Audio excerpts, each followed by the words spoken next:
pride and historic importance for Pakistan. We salute our national heroes,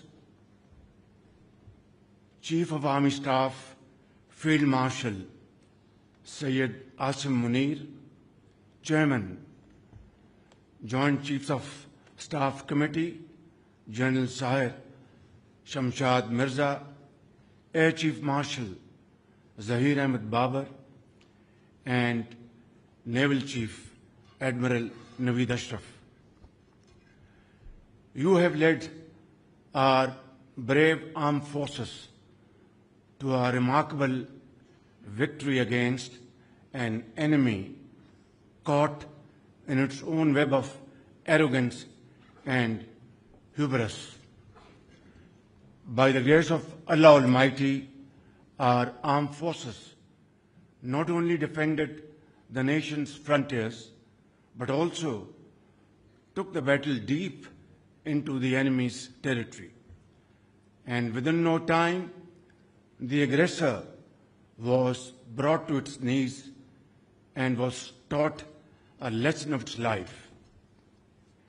Ladies and gentlemen, in the annals of regional conflict and diplomacy, what transpired during those challenging days will not only be remembered for all times to come as an outstanding military victory, but also as a moral and diplomatic triumph. Dear guests, here I would like to acknowledge that at the very heart of this remarkable success lay the bold and fearless leadership of Field Marshal Syed Asim Munir, who led our armed forces with great sagacity and indomitable resolve.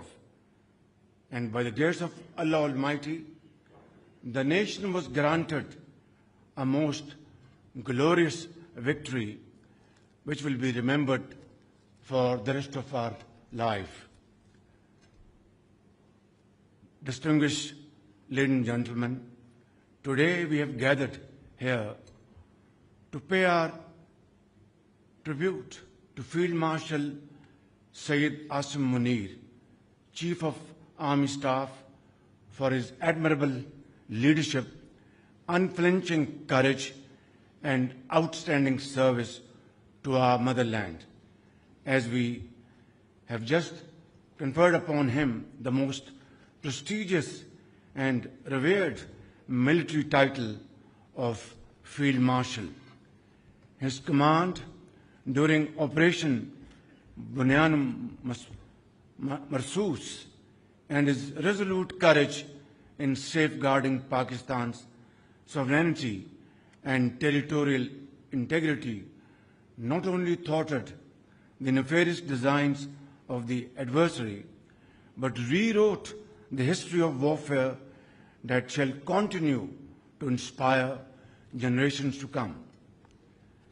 In those crisis-filled days, I had the privilege to witness firsthand Field Marshal Syed Asim Munir's calm and inspiring leadership that demonstrated a rare blend of valor and vision, faith and foresight, discipline and devotion.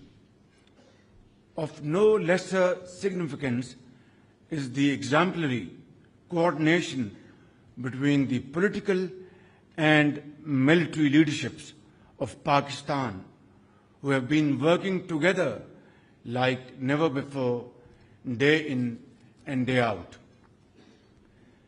Ladies and gentlemen, it is primarily on account of these joint efforts that the challenge of an impending economic collapse, as well as the grave threat posed by foreign-sponsored terrorism, have been met most effectively and through joint efforts, and with, of course, unwavering resolve, as was demonstrated in the aftermath of the tragic terrorist attack in Khusdar yesterday.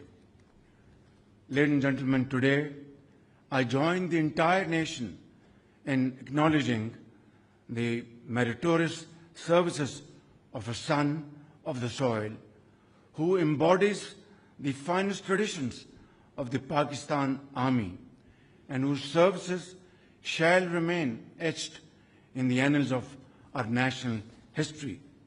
May Allah continue to bless our country as we continue our march forward with the same unity and resolve on the path to peace and prosperity. Pakistan Zindabad, Pakistan Armed Forces Pahindabad.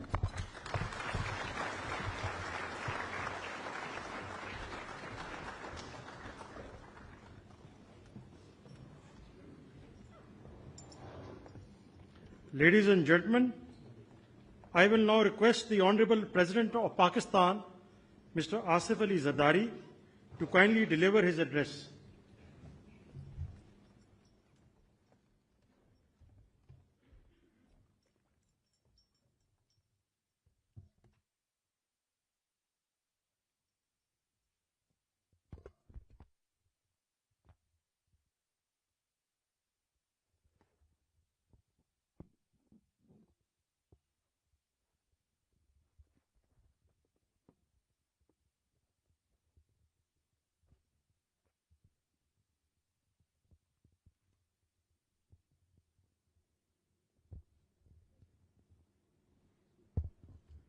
Bismillahirrahmanirrahim.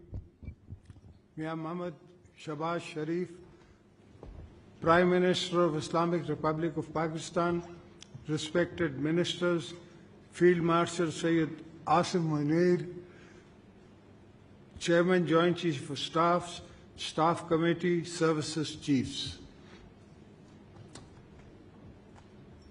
Former Prime Minister Muhammad Nawaz Sharif, Chairman Pakistan People's Party Bilawal Bhutto Zardari, members of the Parliament, distinguished guests, ladies and gentlemen, Assalamu alaikum and a very good evening to you all.